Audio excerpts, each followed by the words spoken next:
Hi friends, అందరూ ఎలా ఉన్నారు? అందరికీ గుడ్ మార్నింగ్ అండి. ఈరోజు ఏం వంట చేస్తున్నానో తెలుసా? నిన్న బోటి దప్ప కర్రీ నత్తి రోటీ చేస్తే యూట్యూబ్లో అది ఆ పూటకు తిన్నాము.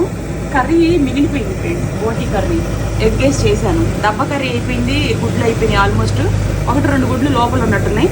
ఈ బోటి కర్రీ అయితే మిగిలిపోయింది. ఇంకేం చేయాలి నేను? మా పిల్లలకేమో ఎప్పుడూ కొత్తదనం కోరుకుంటూ ఉంటారు.